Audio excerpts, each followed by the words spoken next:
இது எல்லாமே பல ஒரு நாளும் ஒரு அனுபவத்தை கொடுக்கக்கூடிய ஒரு வெரி ஃபாஸ்ட் மூவிங்கான ஒரு மந்தாக இருக்கக்கூடிய ஒரு தருணமாக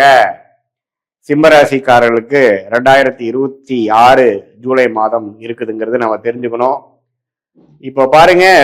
குரு 12ஆம் இடத்துக்கு பல விரயங்கள், சுப விரயங்கள், வெளிநாடு வெளிமாநில டிராவல் அதிகமா கொடுத்துட்டே இருப்பார். என்னதான் ஒரு பக்கம் வருமானம் வந்தாலும் செலவுகளுக்கு குறைவில்லாம போயிட்டு இருக்கும்.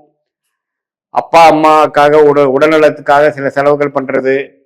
லோனுக்கு இஎம்ஐ கட்டுறதுக்கு செலவு பண்றது, எல்லாம் பண்ணி என்னதான் வருமானம் இருந்தாலும் கடைசி மாச கடைசியில நமக்கு ஒண்ணுமே மிஞ்ச மாட்டேங்குதுங்கிற மாதிரி ஒரு அமைப்பு. மாணவர்கள்லாம் கொஞ்சம் சிரத்தையா படிக்கிறதுல கொஞ்சம் குறைநிறைகள் இருக்கிறது, படிச்ச அளவுக்கு எஃபோர்ட் போட்ட அளவுக்கு ரிசல்ட்ஸ் வராத அமைப்புகள், வெளிநாடு அது மாதிரி எதிர்பார்க்கிறவங்களுக்கு கொஞ்சம் லேட் ஆகிட்டே இருக்கிற மாதிரி அமைப்பு, திருமண தடைகள், இது மாதிரி விஷயங்கள்லாம் கொடுத்து கொண்டு இருக்கக்கூடிய சிம்மராசிக்காரர்கள் இந்த ஜூலை மாதம் முழுக்க கவனமாக இருக்கணும். என்னதான் வேலை தொழில உத்வேகமா இருந்தாலும் புதிய தொடர்பு வரும்பொழுது கேர்ஃபுல்லா இருக்கணும். இதுதான் ஒரு பொதுவான பலன் சிம்மராசிக்காரர்களுடைய. உங்களுடைய பிறந்த தேதி, பிறந்த நேரம், பிறந்த உரை வைத்து வரக்கூடிய ஜென்ம ஜாதகத்துல திருக்கணித பஞ்சாங்கம் போட்டு உங்களுடைய லக்னம் என்ன, உங்களுடைய நட்சத்திரம் என்ன, பூர நட்சத்திரமா,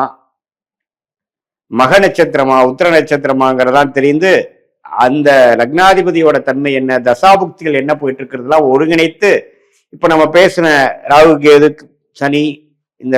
கோச்சார பலனையும் சேர்த்து வைத்து பார்க்கும் பொழுது உண்மையே துல்லியமான பலன் சயின்டிபிக் வேதிக் அஸ்ட்ராலஜி முறையில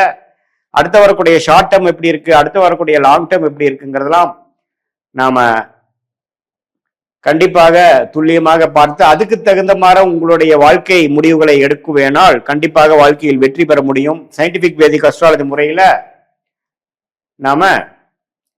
என்ன நமக்கு காத்திருக்கிறது, என்ன பிராப்தம் காத்திருக்கிறது, எது மாதிரி விஷயங்கள் நமக்கு யோகமாக இருக்கிறது, எது மாதிரி விஷயங்கள் நமக்கு சரி வராது,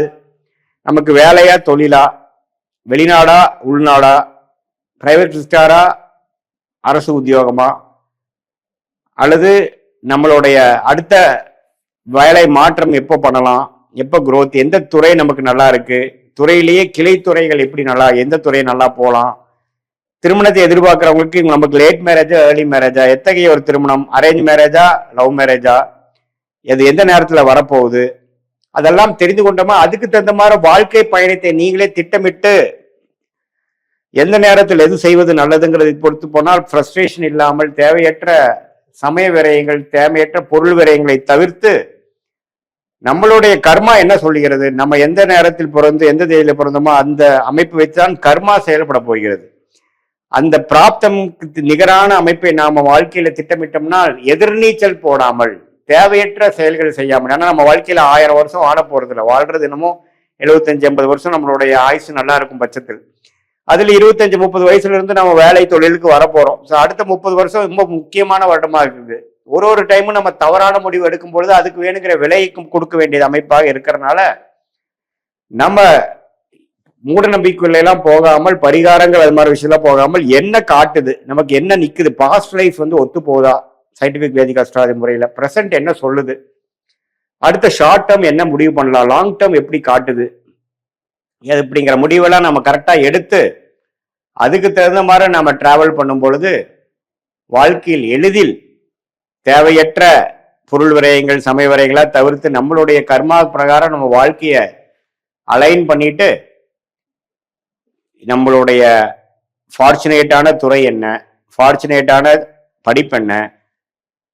படித்தது ஒன்றா இருக்கும், வேலை செய்யறது வேறையா இருக்கும், தொழிலா இருக்கட்டும் அது வேறையா இருக்கட்டும், எந்த துறையில நம்ம பணம் சம்பாதிக்க முடியும், எந்த தொழில் நமக்கு எளிதா வரும்